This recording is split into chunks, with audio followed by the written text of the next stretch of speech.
Thanks, everybody. Welcome to Build. I'm your host, Ricky Camilleri. Our next guest is one of the greats. So great that in one of her roles, she's actually named character actress Margo Martindale. Whether it's The Americans, Justified, BoJack, Walk Hard, The Savages, and of course, Sneaky Pete, which is back for a third and maybe its best season yet, Margo Martindale is always fantastic. Let's take a look.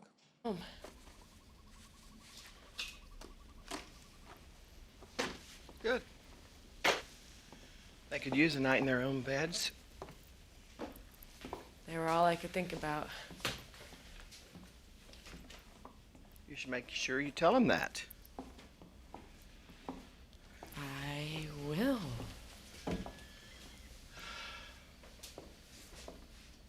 I'm glad you're out. Are you? Because you're acting like you're not. Can we please not pick a fight? Valerie was 9 months pregnant. And you have 2 children at home. I'm aware I have children. I gave birth to them. I'm not going to do this. No. Don't bury what you think. You got something to You're say. a fuck up and a liar! It's all about you. Is that it?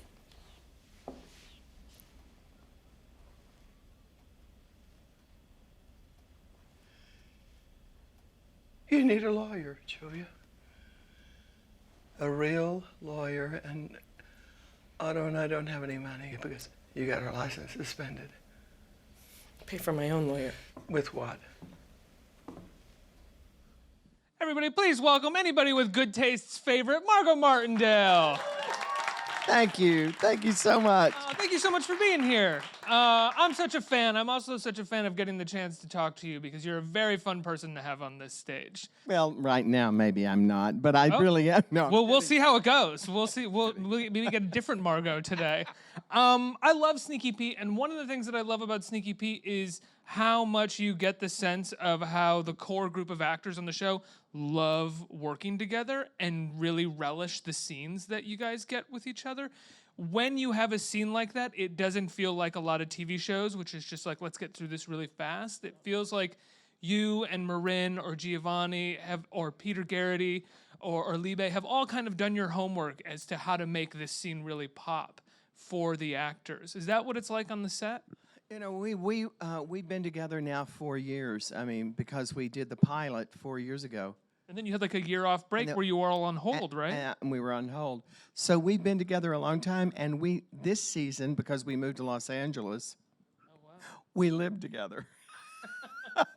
So it was a lot of fun. Oh, that's right, because the last 2 you were upstate, right? So you were kind of all Last 2 we were actually in Brooklyn. You were in Brooklyn. Yeah, but we our farm is in Warwick, right, New York. not far. Not far. And, you know, Yonkers, all over the place, but yeah. But for the most part, you could go to your respective homes. Oh, yeah. In the city. Oh, and yeah. now you are all sort of staying at. And we're staying in a little apartment building in Los What was Angeles. that like to have all of these actors who have chosen New York? Like, you were all not on Sneaky Pete and moved to New York. You were all New York-based actors for the most part who are now living in LA together. What was that complaining session always like? Tremendous. It was tremendous. Was that just a group of actors who hated LA and were stuck in LA together? Well, you can't hate LA. It's true. It's always sunny. It's always beautiful there. But finding the right place to live in Los Angeles when you're only there for 4.5 months and you want a furnished place is virtually impossible. Because isn't that what so many other people are kind of doing at that time in No, LA, right? no. So what you end up doing is signing a year lease, breaking it, paying the fees, and furnishing it, and giving away the furniture at the end. That's what I did. So that's what you were upset about in LA. I told them exactly how much it cost. So where do we find Audrey in this season of Sneaky Pete? We find her in this scene firing her daughter, I always think I'm their mother. I'm not. I'm their grandmother. But you are their but de I am facto their mother, really. Yeah. I've been their mother since their mother was killed. And maybe. And I fire her, and she has to go find a job. And we are searching for our truths and finding secrets behind doors, and our lives are in jeopardy. And it's a crazy, wonderful season, really involving the family, which I love. You know, I would say you've been a steady working actress for how long now? A long time. Would you say though that something changed in the last 10 or 10 I'd years? say honestly, I got my first series in the year 2000. It was Sidney Lumet. It was a two-season year called 100 Center Street, and then I didn't have one until 2006, and it was The Riches on FX. And in the meantime, I did $1 Million Baby and some other things, and then I got a couple of more series, and then I got Justified, and that really changed everything. Yeah. Justified. I mean, it just felt like you were being recognized because I mean, you got to play a villain, such a big character. Yeah, it was a great part, and I won an Emmy, and that really helped everything. What was it like? I mean, I didn't realize that series, your first series, was with Sidney Lumet. What was it like working with Sidney Lumet? Fantastic. I'd done a movie with him. I played a lead in one of his movies, and he offered me that afterwards. Which movie? It was me. one of his movies that really was a big flop, but it was a fantastic movie with James Spader and Kira Sedgwick, Helen Mirren, Albert Brooks, Anne Bancroft, Embarrassment me. of riches. How was that a flop? Jeffrey Wright. I mean, it's an incredible movie. It's called Critical Care. Oh, right. Was that one of his was that a comedy of his? Semi-comedy. Semi-comedy. Yeah. Right. He was he was incredible, but he was if you read his book Making Movies, he was a man of just simply of instincts. He said everything, he never wanted to analyze anything. He just, if it felt boring, let's figure out how to make it not boring. Was that kind of what it was like working Well, with him? he said he actually called me. He said, "Margo, it's Sidney Lumet." You know, he had that very strange, wonderful voice, and he said, "I'm doing this television series. This part is written for a Hispanic man, but I thought, why not a big Texas woman?" I said, "Okay, let's do it." Have you found? I mean, when you got Justified, were you prepared to play a villain like that? Oh yeah, I've been prepared all my life. Yes, it came very easily to me. Was Justified Graham Yoss as well, who did the first 2 seasons of Sneaky Pete, right? Yes. And it was you. Justified in your season was you. It was Oliphant. Walton was a part of that season as well, right? Yeah. Uh-huh. What was that cast Oh, like? fabulous. They're wonderful to work with, and the writing was just exquisite, and it was wonderful. I loved it. Are you picky at all? Are you mainly looking for who are going to be the most fun to work with and the most pleasant job? I always look for who is going to be cast in it, but mostly it's about the writing and the part. It's a lot about the part. Really? Yeah. So would you take something if the writing around the part wasn't that great, but the part itself was something juicy? Probably not. Really? Yeah. It's got to be the whole Well, package. it can't be the part really great and the writing cheesy. Right. How is that even that possible to It's have really within, not. like a cheesy I don't think thing, it. I don't think it one is. great I don't think part. it's possible. Yeah. You'd have to be then willing to go on and be like, well, let me do some work with this, and then it'd be so much more work than probably worth That's it. right. Yeah. And so I've been really fortunate in working with really great people. Really great people. Do you think that you mainly work with really great people and great writers because you yourself are a very intelligent actress, and it would be intimidating for someone who's not up to par to work with you? Well, I don't know. I'm really not that intelligent. It's just my voice is so low that you think I'm smart, I guess, or something. I don't know. No, I mean, I think you're pretty on top of your role and on top of what good writing is. I'm extremely intuitive, and I do understand scripts really well. That is, I have a kind of intelligence, but ask my husband and he'd say no. Well, you have a theater background, right? I have a theater background, And yeah. a theater background, immediately, you're reading the greats at that point, and you're reading the bare bones of That's right. drama. And so when you get to a TV show or a movie, you at the very least understand structure. I really understand structure, and I really I think that's really something I look for. What is the structure of it? I imagine that's something that you have to love about Sneaky Pete, considering it's about con men and it's about tricks, and so much of that is based off of the structure of screenplays as well. They kind of tie together a little bit. It's a hard show to write. Yeah. Because the cons are so convoluted, and it all has to fit together like a puzzle. Yeah. So yeah.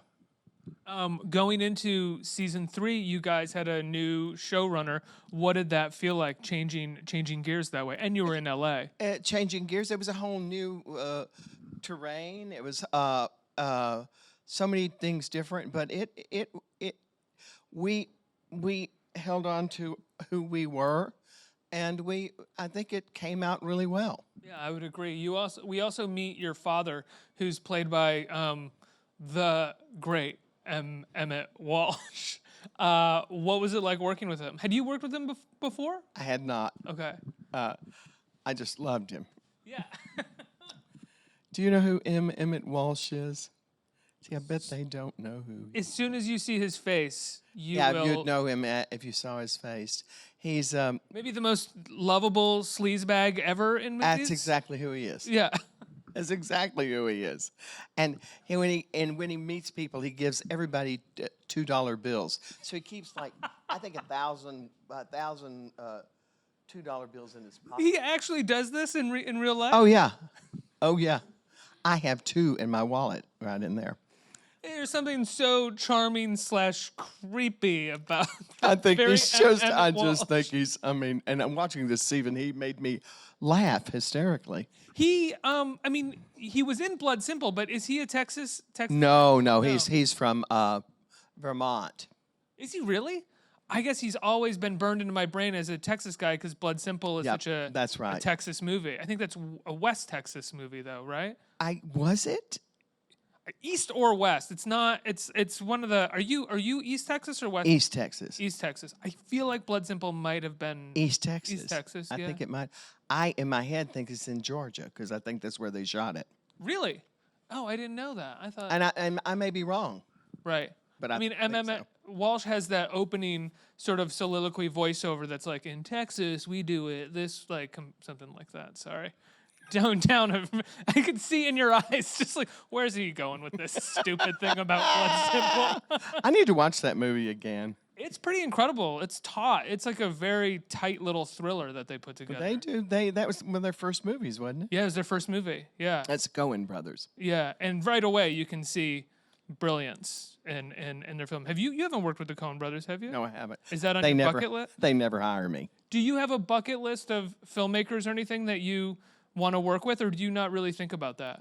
I do. I have to work with Alexander Payne again. That's right. You did downsizing, right? Well, yeah, but that I don't know if I'd call it working. I did a little French movie called Paris Je t'aime with him that he wrote for wow. me. Yeah. What did you love about working with Alexander Payne so much? Everything. And I want to do a big movie with him, Alexander. I do. Is he an exacting director, or is he? Yes. Yeah, and you like that? He's extremely clear about what he wants. Wow. I love that. Do you prefer that to someone being like, "Show me what you got," and then Yes. we'll work it out together? Yes. Really? Because I hear so often actors talk about loving being able to get to set and showing the director what they've been thinking about, and then the director honing it in. I mean, it can work all different ways. Right. But you like getting there and the director being like, I know he's smart, so I would like to do what is his vision. and is that what you really look for in a director? Is just sort of trusting that person is smart and has the right ideas? Yeah. What do you do when that's not the case? I don't listen to them. Do you really don't listen? Pretty much. Yes. How does that go? It doesn't go well. Is it kind of like, well, I'm going to stand here and this is how I'm going to say the line? I said, what is wrong with that? I don't, I can be, I'm not very difficult really at all, but if somebody pushes me too hard, I can be not pleasant. You were in a film that was just at the Tribeca Film Festival, where you directed by 2 female filmmakers, right? Yes. And I believe you play madame in it. Am I incorrect? Madam. Madam. Of a whorehouse, yes. Is that madam and not madame? Yeah, madam. Oh, madam. I Yeah. thought it was madame. Well, see, that's how many whorehouses you've been in. Compliments to me. I'm not a brothel frequenter. Geez, whenever I went, they said madame. Yeah. What made you take on that role? It's just beautifully written by two young women, very Coen brothers-like in their direction. Did I know that? No, I didn't know it till I saw it, and it is just spectacular. It's called Blow the Man Down. I hope it's bought, and I hope everybody sees it. It's wonderful. Was your character in that similar to your character in Justified at all? Not similar to anything I've done. Really? It's up in Maine. It takes It's place. in Maine, yeah. Right. So it's down east and. And what about it is completely unsimilar to anything that you've done? How? Different part of the country, different everything, and sort of very put together, madam. But she didn't Damn. start out being like that. She started out being just one of the gals in town. Right. Yeah. You know, BoJack Horseman refers to you as character actress Margo Martindale, but I've always found, I guess people define character actress and character actors in different ways. I've always found that you are the type of actor who knows how to make whatever part it is more like you, which is something that I find. That's interesting. It takes an incredible talent and a strong personality to do that, but usually you find movie stars do that, and good actor movie stars really do that. Well, what I think about character that title is that it isn't everybody a character actor or actress. It's playing a character. You're yeah. playing a character, so aren't you trying to find what is different about you that makes that person different? But then of course, you have to come from yourself because then it's not going to be really real. But you're playing a character. I think Meryl Streep's a character actress. Right. Do you try to make all of the characters some more like you? Do you think No, about... I don't try to. Unfortunately, I guess that's the way it comes out. But no, I try to make them completely different. Failed compliment on my part, it sounds like. But thank you anyway. You also just did The Act. You did a really incredible... It's so much like me. No, yes, I did do The Act. I'm a horrifying mother in that. I thought that was just like... No, I'm just kidding. You said that you were, you know Patricia Arquette, and that was one of the reasons that you wanted to take the part, right? Yeah, and I like Psycho. So, it's Say psychos. oh, there's all psychos. And I was drawn to it. So, yeah, and I'm sort of into wigs right now too. A lot of wigs. I am. Specifically I really right am. now. Well, it seems to me everything I'm doing, I'm wearing a wig. I just like picturing you in the future looking back on 2019 as the year you got Is into it the year of the wigs. wig? Yeah. That was the year of the wig for me. The house was just littered with them. I couldn't stop just putting them on, taking them off. I loved them. Oh, it's so funny. Is it because you don't normally get the chance to use wigs? I've started asking for wigs. Because, you see, I want to look different. This goes back to... Yeah, it goes back to that. You want to be different. I want to look different. You want to be different. So, and I can't do a lot of different styles with this hair. So you're going wigs. Have you had, when you bring up the wig, do directors normally say, I think that's a great idea? Or do you find they're like, no, is it a disappointment when they say they'd rather have you with your regular hair? Nobody said that to me yet. They give you the wig. Yeah, they give me the wig. Margo Martindale wants a wig. She's going to get a wig. I want a wig. So now I haven't asked for wigs until I thought I could. Let's just say that. You finally reached the I finally point in reached your the thing where I career. said, I'd like a wig for that, please. And I'd like it to be red. Early on in your career, your agent, who's been with you forever, said, don't worry, one day we're going to get you to a place. You ask for a wig, And you're Margo, going to be you get a wearing wig. some wigs. In the hollers, I wore bald wigs. Mm-hmm. And then a wig with hair. A bald cap with hair. Was that the beginning of your wig? I think it fixation? I think it sort of tweaked it for me, yeah. The wig wig face. You've also got this sort of this drama gangster movie coming out with Elizabeth wig. Moss. With a Another wig. wig. It's in your rider. It's a really good wig too. It's gotten around town to the point that when a director's like, "Do you think we should go out to Margo Martindale for this?" They go, Not "Well, unless you got $10,000 for a wig. she's gonna want a wig."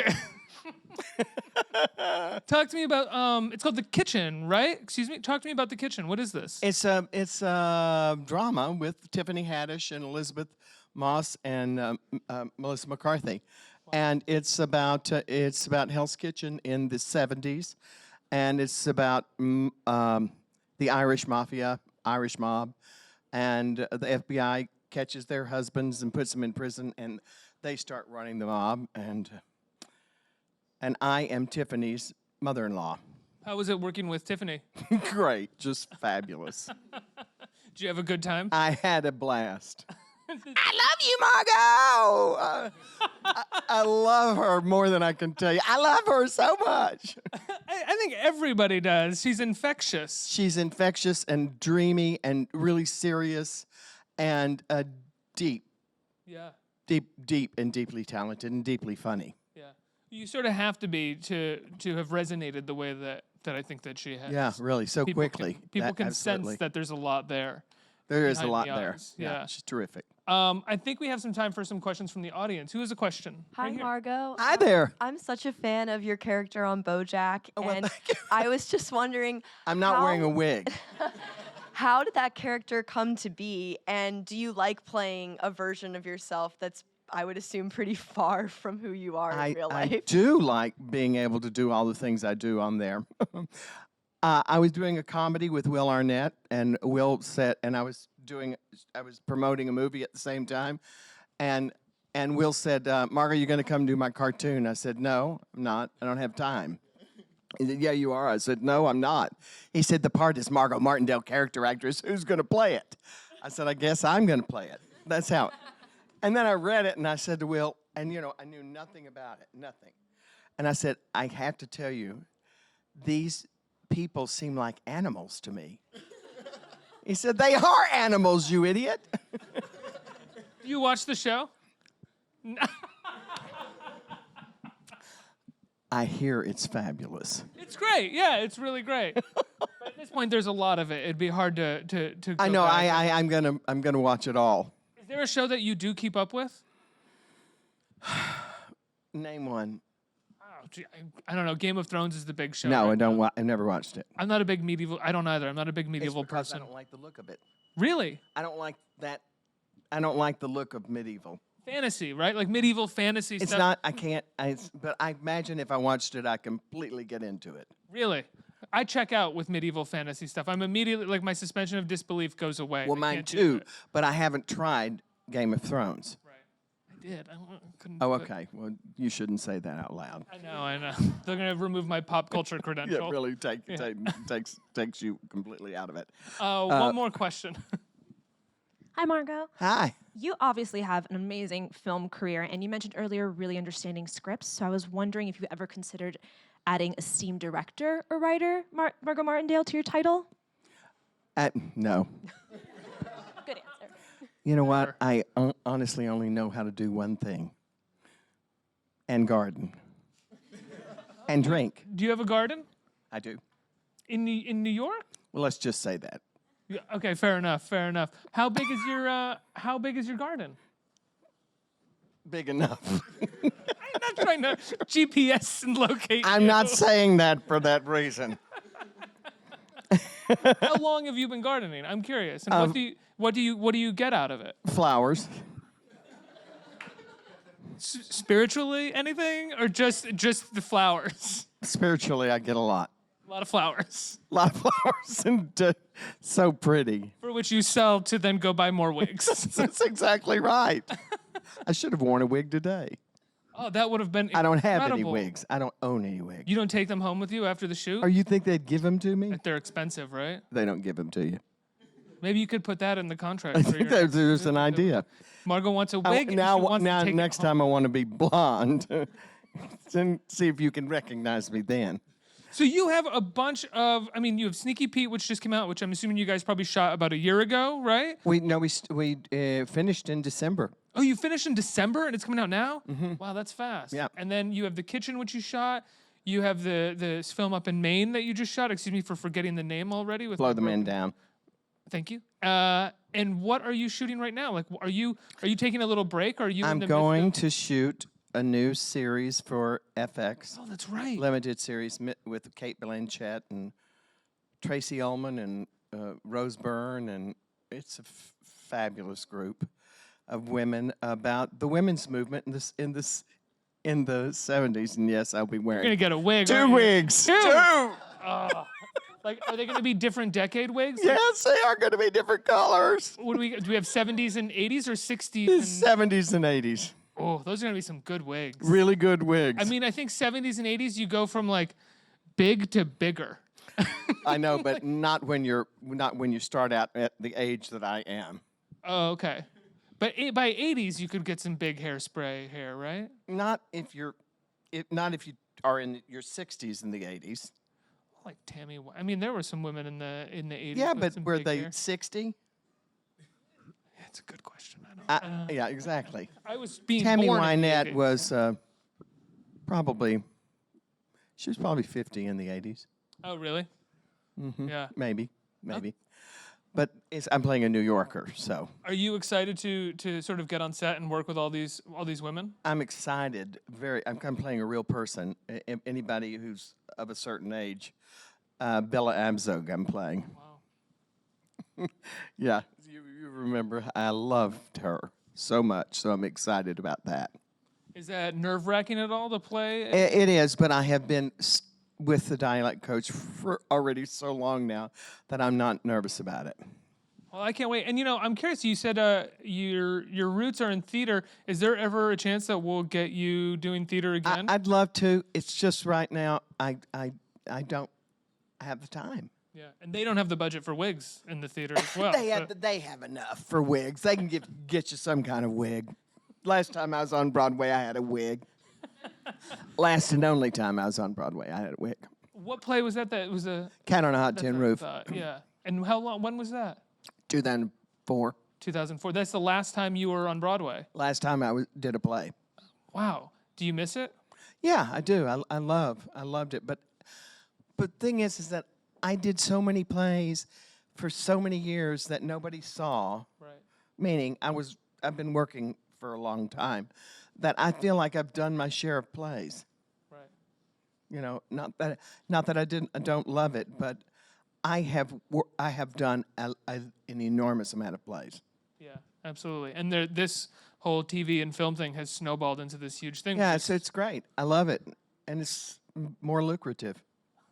Well, we love seeing you in shows and movies. And Sneaky Pete is on Amazon. I'm right very now. excited for anybody.